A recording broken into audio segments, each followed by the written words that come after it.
C'est le moment dans l'11-12 de retrouver le dossier avec Jean-Claude Pont. Bienvenue. Bonjour. Derrière ce micro, Jean-Claude Pont, spécialiste du commerce équitable. Cette semaine, vous allez nous parler de quinoa. Oui. Alors, je vous parle de quinoa parce que justement, il y a eu une crise en ce moment. On a eu des problèmes pour avoir avec nos fournisseurs chez Artisans du Monde. Et heureusement, c'est en train de se résoudre avec un nouveau partenaire. Mais ça me donne l'occasion de me replonger sur le sujet. Donc, je vais faire un petit historique. Alors, le quinoa, je rappelle, c'est la céréale qui vient des Andes.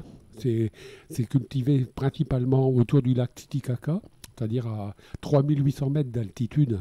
Quand même, c'est important. Et dans cette région-là, pousse très peu de choses. Et le quinoa, c'est une plante qui résiste bien aux gelées, à la sécheresse, etc. Donc c'était la nourriture depuis plus de 5000 ans des peuples quechua, tout ça, qui habitent dans la région du Titicaca. Et quand il y a eu les découvertes, avec Christophe Colomb, l'arrivée des Espagnols dans l'Amérique du Sud, c'est là qu'ils ont apporté en Europe le haricot, le maïs, la pomme de terre, des tas d'aliments. Mais le quinoa, ils n'en ont pas voulu parce qu'il est amer. Il y a une petite peau qui recouvre la graine qui contient de la saponine, qui donne ce goût amer. Bon, ça ne les a pas intéressés. Donc, ils ont même tenté de faire disparaître ça. Pour eux, c'était la nourriture vraiment vulgaire. Et donc, petit à petit, les peuples ont abandonné la culture du quinoa. Et c'est dans les années 1970, là, que nous, en Europe, aux États-Unis, les gens ont commencé à s'intéresser au végétalisme, à se nourrir avec moins de protéines animales. Et le quinoa contient beaucoup de protéines végétales. Il ne contient pas de gluten, donc tous les intolérants au gluten sont intéressés par cette plante-là. Ça contient beaucoup d'acides aminés, du fer, etc. Donc, vraiment beaucoup de propriétés. Donc là, les Européens, les gens du Nord se sont intéressés au quinoa. Et il y a eu donc, ça a augmenté la demande et ça a été bénéfique pour. Oui, je n'ai pas dit que les principaux fournisseurs, c'est la Bolivie et le Pérou, autour du Titicaca. Donc là, ça a entraîné un essor de cette culture qui est repartie, la culture du quinoa. Les prix ont été multipliés par 4, je crois. Et donc, ça a été bénéfique au départ pour la population locale. Puis après, il y a eu un petit peu le revers de la médaille, c'est-à-dire que la demande extérieure des pays du Nord a entraîné une hausse des prix, mais c'est devenu difficile pour les Boliviens, les Péruviens eux-mêmes d'acheter du quinoa pendant un certain temps. Puis après, il y a eu une phase encore, là, dans les années 2000-2010. Le Pérou s'est lancé dans la culture intensive du quinoa. Parce que, je n'avais pas précisé, le quinoa, donc, grâce à cette saponine, cette peau qui recouvre le grain, elle n'a pas besoin, cette saponine repousse les nuisibles qui attaquent le quinoa. Donc, les Boliviens, les Péruviens, traditionnellement, cultivent pratiquement comme du bio. Il n'y a pas de pesticides, rien du tout. Souvent, en associant ça avec les cultures vivrières pour eux, l'élevage de lama, etc. Donc, c'était vraiment très bien. C'est ce que nous, on préconise comme agriculture. Et puis au Pérou, eux, ils ont lancé la culture intensive. Donc déjà, ils ont sélectionné des variétés qui n'avaient pas de saponine. Ah. Donc moins amères, plus douces, plus agréables au goût, mais ça ne repousse plus les nuisibles. Donc là, il a fallu avoir recours aux intrants, aux engrais, aux pesticides, etc. Donc quelque chose... ils voulaient augmenter le volume ils ont pour importer. Pour l'exportation, pour exporter partout dans le monde, etc. Il fallait augmenter, multiplier par 10 ou je ne sais combien les quantités. Donc voilà, on est arrivé à cette... Mais alors ça veut dire aussi qu'au niveau de la législation, notamment par rapport aux normes, tout ça, ça a dû être mis en question aussi, parce que pour les producteurs là-bas qui ont donc fourni pour le commerce équitable. Ouais. Il a fallu revoir un petit peu tout ça au niveau des certifications. Oui, bien sûr, il a fallu labelliser.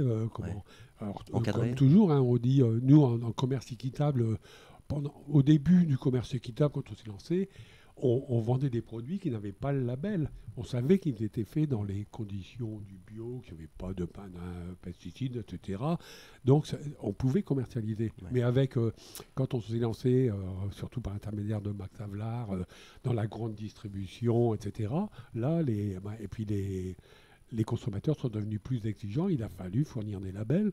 Donc, il a fallu faire certifier ça prend nos du temps, producteurs. entre parenthèses, pour certifier une exploitation de quinoa bio au Pérou, en Bolivie. Oui, ça prend du temps, Ouais. ça coûte de l'argent. Ouais. À chaque fois qu'on vend un paquet de quinoa qui a le label bio et le label équitable, pour chacun des labels, il faut payer une petite somme, etc. C'est la garantie aussi que quinoa est cultivé dans des c'est la conditions garantie. respectueuses de l'environnement et de la personne. Oui, mais bon, j'ai déjà dit plusieurs fois ici, ce qui est dommage, c'est que c'est les producteurs vertueux qui doivent payer pour avoir un label prouvant que leur produit est vertueux, alors que ceux qui produisent dans des conditions socio-économiques, environnementales mauvaises, eux n'ont pas besoin de payer de label.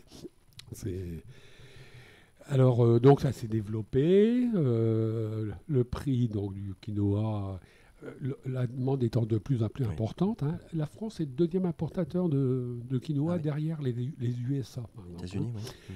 Donc la demande étant importante, les prix ont haussé, etc.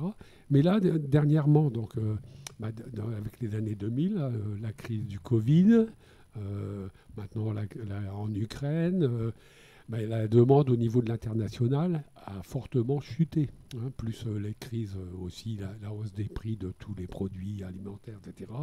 Les gens restreignent leurs achats. Et c'est associé à ça des problèmes environnementaux là, en 2023 en Bolivie, etc. C'est-à-dire qu'ils ont eu une période de gel très intense à un moment, bien que le quinoa soit très résistant au gel, puisqu'il pousse à près de 4000 mètres d'altitude.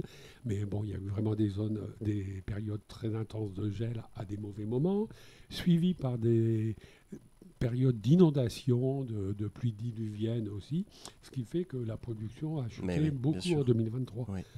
Et donc, ça a eu des répercussions pour nos producteurs, nous, artisans du monde, puisqu'on se fournissait principalement en Bolivie. Donc, on a une coopérative de producteurs, Anapki, avec qui on travaille depuis les années 80, et qui nous fournissait, on n'avait aucun problème de fourniture. Maintenant, il y a la concurrence, justement, il y a de plus en plus de demandes. Et donc, avec la sécheresse, les producteurs ont produit beaucoup moins. Donc, la coopérative a vendu beaucoup moins, n'a plus de moyens financiers pour acheter, pour investir, pour faire le suivi des labels, etc.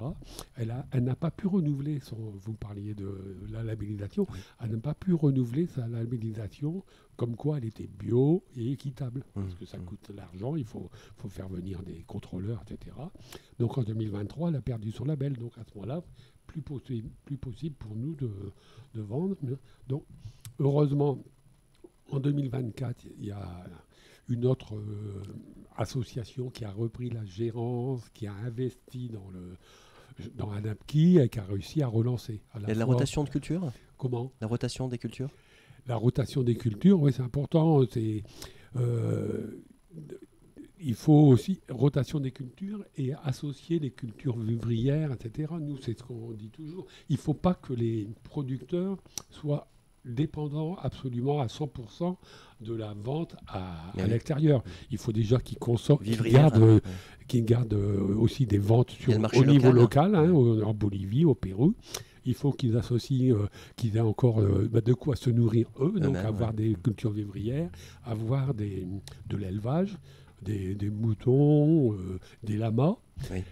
Et avec ça leur fournit de l'humus, ils récupèrent les excréments, etc. Rien ne se perd, tout se transforme. Non, il faut entretenir la terre, surtout à cette altitude. La terre est pauvre, donc elle a besoin d'être enrichie. Voilà. Donc, Et ils ont l'implication des réussi. femmes, c'est vrai que les femmes sont de plus en plus impliquées dans la culture de quinoa Oui, oui, Pérou. oui. Alors surtout, c'est donc, on a eu donc des problèmes avec notre producteur bolivien, et donc on a réussi à contacter une nouvelle association au Pérou cette fois-ci, Copacabana, qui elle regroupe c'est une vingtaine de communautés avec 600 producteurs à peu près.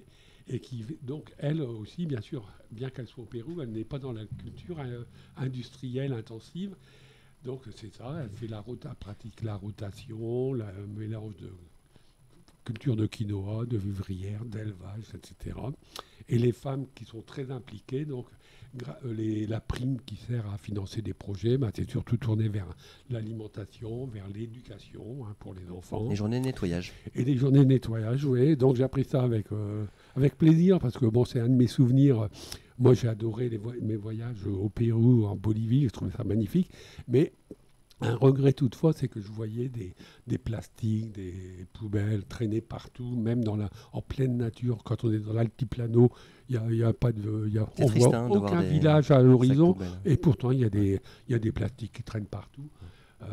Ils n'ont pas les moyens, l'État n'est pas assez fort pour assurer le tout à l'égout, le ramassage des poubelles, etc. Donc on laisse traîner un peu partout. Donc ces femmes, elles assurent le nettoyage dans les villages, dans les communautés. Donc je trouve que c'est très intéressant aussi. Félicitations. Merci beaucoup Jean-Claude Pont pour ce sujet sur le quinoa. On se retrouve la semaine Merci prochaine. À bientôt. La semaine prochaine, je ne pourrai pas. Dans 15 jours. Dans 15 jours. Au revoir.